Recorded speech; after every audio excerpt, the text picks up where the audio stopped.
passing of every day, it becomes more and more clear that this war, which was started under the name of fighting against terrorism, bringing women's rights or bringing democracy to Afghanistan, was only to achieve the strategic and the geopolitical interest that the United States and other Western governments had in Afghanistan. And that's why even the Taliban were removed from the government. But those forces, even worse than Taliban, the same religious fundamentalist and reactionary groups came to the government with the support, with the backing of the Western governments and NATO troops in Afghanistan. And that's why the suffering of people, the problem of Afghanistan continued as the same as it was before. And under the 9 years of occupation, the Afghan people in all parts of Afghanistan, in all villages, all provinces, were victims of the everyday air strikes, the continuous raids that's taking place every day. And it takes a large number of civilian casualties, again including women, men and children. But beside this, of course, the security remains the main problem for absolute majority of people. Women are not safe. They are still under their burqas. They are keeping covered their faces.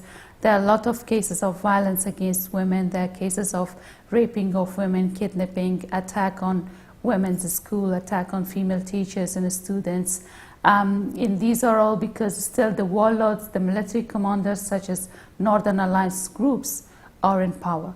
And on the other side, we see that beside the security problem, Afghanistan has turned to be the second largest country for being grabbed, with millions of dollars coming to Afghanistan. Didn't change anything for the positive. Billions of dollars have been gone to the pocket of the high-rank officials of the government or to the warlords and drug smugglers, and it didn't belong to our people. We also have seen that in the past 9 years, Afghanistan is producing the largest amount of drugs and opium around the world.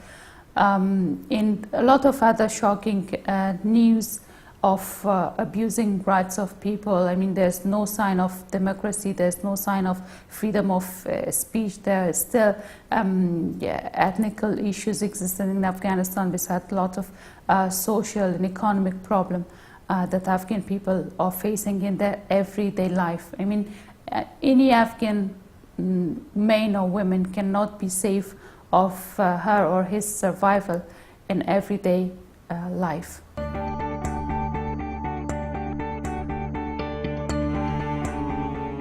Well, first of all, I should mention that these criminals who are now in the government of Afghanistan and those terrorists who are now under the name of Taliban, in Taliban's movement, they are all the creatures of the United States and the Western governments themselves. They were all created, they were all given a lot of military and financial and political support during the Soviet resistance war, especially by the CIA. And that's why we believe that what happened after September 11, as I said before, it was only a goal of the United States to have military presence in Afghanistan. And that's why we believe that the action, the military occupation of Afghanistan that's taking place now is also part of the agenda of the United States government. And they need a justification, they need a reason for this military presence. And it's simply the Taliban, the terrorism, and the insurgency that are claiming about. We believe that at the moment, the best and the only solution for the Afghan crisis is the withdrawal of all foreign troops, which includes the US troops, which includes the NATO government and countries that are making NATO troops too. And beside this, to reduce the power of the fundamentalist warlords, it's very important that their leaders, their criminals who are abusing and have abused in the last 3 decades of war the rights of people, and they have killed thousands of people, they must be brought to an international court for justice. And again, for this we need the international community support too. We need the support of the justice-loving people, freedom-loving people around the world. Besides this, this is also the third and important step, is that the neighboring countries, especially such as Iran and Pakistan, these two regimes always had a very negative role interfering in Afghanistan, meddling in Afghanistan, and supporting the fundamentalist groups in Afghanistan. Any kind of interference in their contacts, in their puppets, must be removed from the political scene of Afghanistan, and this contacts must be stopped. This is the only solution which gives an opportunity, which gives a possibility for the democratic-minded people, for the freedom of speech, for the a lot of groups, individuals, and movements to once again start their work, start saying to people that they are standing by them and they are wanting to work for democracy, for independence, and for social justice in Afghanistan.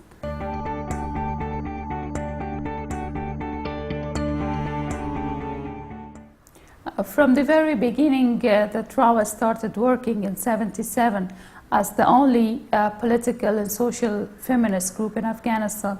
We always faced problems, security problems, that the founding leader of RAWA was assassinated, Mina was assassinated in Pakistan, and later our members always have been followed, and they were forced to change their names, their identities, not to show their faces, always have the burqa or cover the faces, not to be recognized. And even in our projects and our humanitarian work, we have not been able to use the title or name of RAWA, and several other security measures that we always have to take.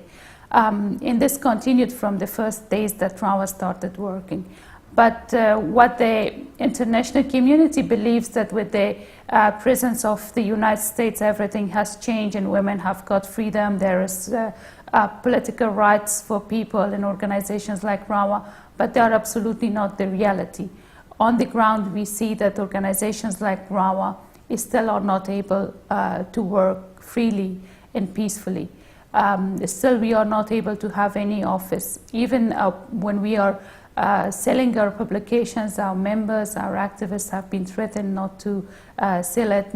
We are not able to run our projects that are schools and orphanages and other centers for women openly to work in different provinces of Afghanistan. And these are all, of course, brings a lot of security problems for us.